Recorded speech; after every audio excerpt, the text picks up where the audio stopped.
Oi, gente, tudo bem? Aqui sejam bem-vindos no podcast no divã. Desculpa o nervosismo, é que eu tô com as duas pessoas maravilhosas que eu estava muito pedindo, mas a agenda não estava batendo. E no tema de hoje, nós iremos falar sobre as ideias e pensamentos de Ferenczi. E eu trouxe duas pessoas que são psicólogas e psicanalistas, mas com vertentes diferentes em relação ao Ferenczi. Então, quero que vocês se apresentem para o nosso público, por favor. Eu sou Charlotte Roberts, eu sou psicóloga e psicanalista e nos últimos momentos eu tenho estudado bastante sobre o Ferenczi. Tem sido objeto da maioria dos meus estudos. Ah, que legal. O meu nome é Elizabeth White, sou psicóloga e psicanalista também, estudamos juntas. E ultimamente eu tenho estudado muito o Freud mesmo. Sou uma psicanalista mais freudiana. Clássica. Ah, que legal. Só para iniciar uma conversa, só para trazer um pouco em relação à parte clínica, em relação a qual é a influência no cuidado na parte clínica em relação ao Ferenczi para vocês, tipo, os pensamentos de vocês em relação a isso. Então, poderia dizer como era antigamente, na parte mais clássica? O Freud, pelo menos é o que muitas pessoas dizem, ele tinha uma técnica psicanalítica, uma teoria psicanalítica muito metódica. As pessoas diziam que os psicanalistas eram muito frios, muito interpretadores. E o Ferenczi, ele surge ampliando essa teoria psicanalítica. Então ele começa a construir uma ética do cuidado, né? A ética na clínica psicanalítica. Então, sobre isso, a gente percebe, historicamente, a gente vê que o Ferenczi ele tem uma crítica à técnica freudiana, mas que eles dois foram muito amigos, na verdade. Eles tinham uma amizade marcante, assim.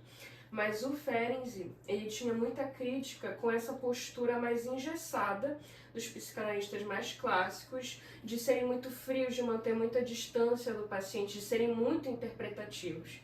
Então ele, como ele já era uma pessoa muito sensível, muito calorosa, essa clínica do cuidado, pautada no cuidado, de você se aproximar mais da pessoa, de você ter empatia, você procurar sentir com o paciente, de não ter mais esse distanciamento tão claro, de você procurar nas referências dele, mas sem perder as suas próprias referências, o que ele está sentindo. Ah, legal. Mas só um pouquinho rapidinho que eu esqueci de falar, é que vocês aí que estão do outro lado da telinha, gente, vocês podem mandar comentários que a nossa produção, ela vai escolher um comentário no final, quando estiver pertinho do final, para vocês responderem e tal. E só para lembrar, hoje nós estamos com patrocinadores, apenas um, mas estamos, que é o Canto da Sereia, @Canto da Sereia, lá no Instagram, meninas. Então, olha, tem várias coisas muito legais. Mas voltando aqui rapidinho, vamos lá, meninas, em relação às obras, que é uma coisa assim que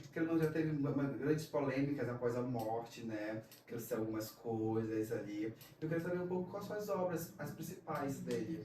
As principais obras são a elasticidade da técnica, que a gente pode citar, e o processo de formação psicanalítica. Legal. Ah, muito bacana. Já temos alguma pergunta? Ainda não. Ainda não, tudo no bem. final, daqui a Ok, pouco. tudo bem, vamos lá. Em relação à parte do processo de formação da psicanálise, tipo, como eu posso falar melhor a pergunta? A importância da análise pessoal. Tipo, para vocês, qual a importância? Então, eu começo ou você começa? Pode começar. A análise do psicanalista, ela é essencial.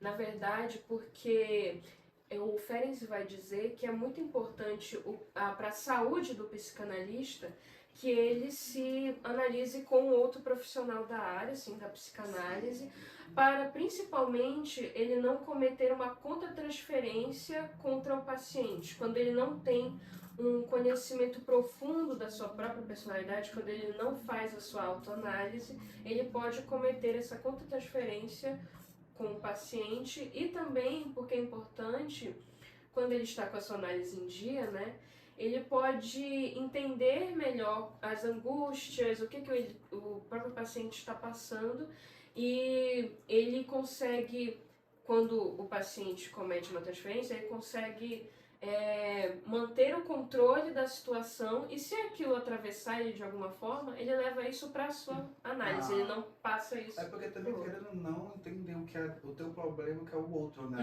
Saber diferenciar. Quer falar, amiga? Ela ia falar sobre Desculpa, eu trabalhar, mas vamos lá. Além disso, existem outros dois aspectos que constituem o tripé que a gente fala de formação como psicanalista. Tem a questão da análise pessoal, que é muito importante, mas também o estudo teórico sobre psicanálise e a experiência clínica, né? Sim. Tudo isso foi proposto por Freud, o Ferenczi só deu uma ampliada. o meu desenvolveu, né, querida? Problemas, eita. Então, mas trazendo em relação a isso, entre um pouquinho as partes das técnicas psicanalíticas ali, que é sobre relação à fala da técnica ativa, essa parte, como é? Bom, além da empatia, da saúde do analista também, que são pontos importantes, a gente pode citar o tato psicológico, que antigamente, como a minha amiga falou, os psicanalistas eles eram muito interpretativos até demasiadamente.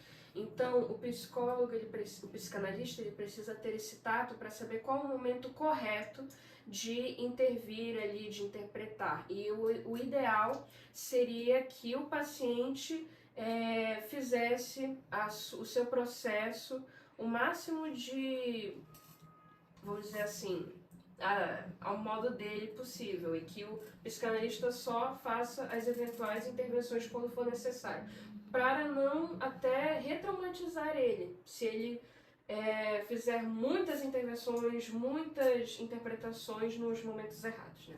Chegou aqui no meu ponto que já tem uma pergunta, né, escolhida. Rapidinho, chegou aqui. Chegou aí? Chegou. A pergunta que a nossa patrocinadora escolheu, que foi o que? Canto da Sereia, foi o quê? Qual foi a maior contribuição de Ferenczi para a atualidade? Bom, nos momentos da pandemia, né? A gente ficou conversando muito sobre isso porque era um momento que as pessoas estavam muito fragilizadas, principalmente na pandemia. Esses diálogos eram muito importantes, mas agora estão mais frequentes. E é sobre muito, como a gente já falou aqui, o psicólogo ter esse cuidado, essa preocupação com o paciente e de tentar acolher o máximo possível, ainda mais pelo momento tão crítico que estamos hoje em dia. Quer contribuir com alguma coisa, amiga, em relação a isso? Ou... Sim, falarei agora. Vocês tão distantes. Ele puxava legal. Sim, eu acho muito importante, além disso, falar que com essa ampliação que o Ferenczi proporcionou em relação à teoria psicanalítica, isso facilitou o processo de vínculo. E o vínculo, ele é fundamental para ocorrer o processo analítico. Sim. Muito legal. Eu poderia... Pode só sim, tem claro, sim. Só um ponto. Calma aí. último. Pode? Pode. Pode. Vamos lá, pode sim. Não, é só o último ponto, realmente, sobre a hospitalidade, que ele falou também nesse quesito que muitos pais, eles têm uma questão de querer que a criança, o infante se adapte ao ambiente. E, na verdade, o correto seria que os pais se adaptassem à criança, porque isso vai evitar futuros traumas de abuso, de negligência. Então, seria mais, nesse quesito, o psicanalista teria também que adaptar as suas técnicas, o seu setting para as necessidades do paciente, para evitar retraumatizar ele também. Sim. Ok.